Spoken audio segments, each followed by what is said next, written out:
talk about the most important tech for Shai, the buff cancel and its two main forms. Little Miss has already covered a lot of Shai tech in her school series, which will be linked at the end, but I wanted to go over the Sun Fury buff cancel. This was not covered in depth back then, and reasons for it were given. So let's finally clear that up and give you some tech. Let's dance! As you can see on the screen, you start by casting Sun's Fury and immediately press F+W for tuck and roll. This cancels Sun's Fury from casting and puts you in talent stance, all while being protected. You have to use the key presses as tuck and roll from the hotbar will not work. You can let go of the W key but keep F held. As you come out of your roll, you will cast Sun, Moon and Stars. Press D, then S, then A, all with F still held. There you go, you did it. Now when to use it.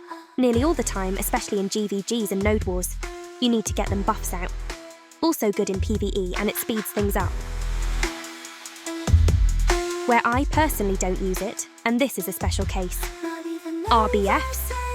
Sure, sometimes I do. If needed, sometimes I don't. Why?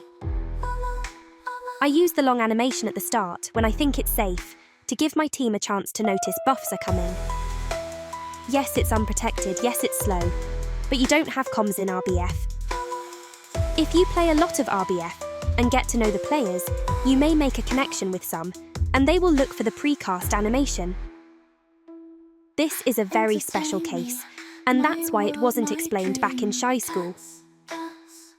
I do RBFs mainly, and I said I wanted to explain the cancel better, not just say, do it, because everyone does it. That's right. I use the slow precast animation as tech, but I do not suggest this unless you can really pull it off. It's not a mistake, it's not laziness. It does require good judgments to know when it's safe to do it, but it also leaves the 8-second cooldown free on Sun's Fury, of which I use a lot in RBF.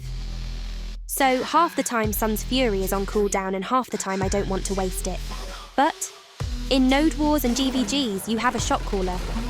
You have a job, and that's normally to make sure you get your buffs out.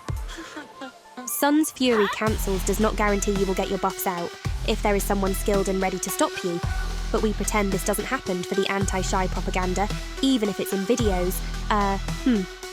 It's not an iframe. You can be grabbed or hit out of buffs as soon as the roll ends. But that needs a skilled counterplayer that we pretend do not exist rather than admit most to not want to spend the match waiting and watch a Shai. But anyways, Node Wars and GVGs are organised team games with leaders. RBF is a reactionary team game, where you have to read the battlefield and react for the team without commands. E.g. judge all that's going on and guess all outcome directions, then pick the best plays for the best team result, all without someone in your ear telling you what to do. This is the skill of a good RBF player. Yes, there is skill play in RBF, but the casuals don't know that unless they get involved. Two very different but equally involved types of play. Some mock RBF as a clown show, but we know why that is. Because they suck at it. True and real. Okay, too long, didn't listen. Use the cancel always, unless you're doing something special. And RBF haters suck ass big time. Haha.